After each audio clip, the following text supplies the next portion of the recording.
So yun po na what's up sa inyo dyan mga lahi. So for today's video, nakita nyo naman yung pinost ko na dragon.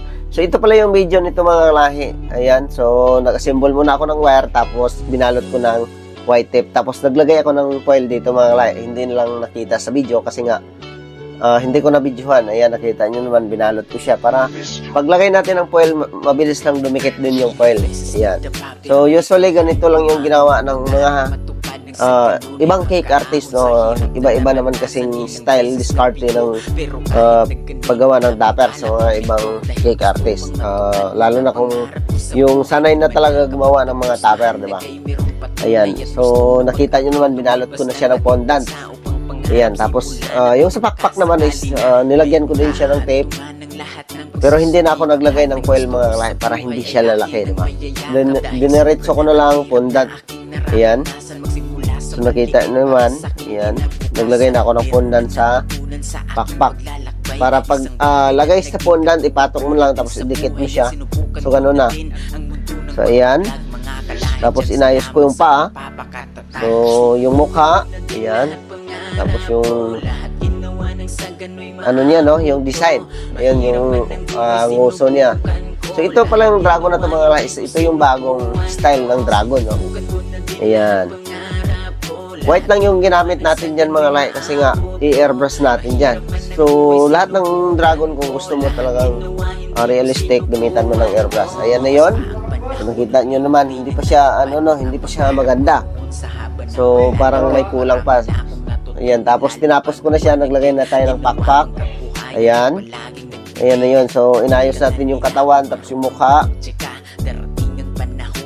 So, ganun lang, no? Ayan.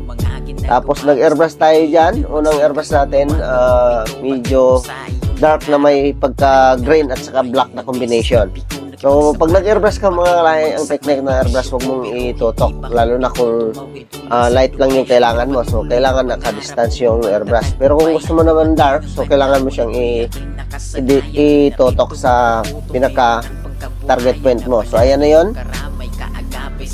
So, mukha na siyang dragon, no? Na dragon. So, ayan na yun. Tapos, dyan yung design niya. Yung design niya yan sa ilalim mga guys. I-explain ko bakit meron dyan. Kunwari, hinabol ka ng dragon, so pwede kang magtago sa ilalim. Yun yung purpose dyan, okay? Ayan na yung dragon natin. Okay, mag-airbrush na tayo dyan. So, ang gamit natin pong airbrush dyan mga is tubig lang siya, no? Ayan. Tubig lang siya, tapos nilagyan natin ng food color.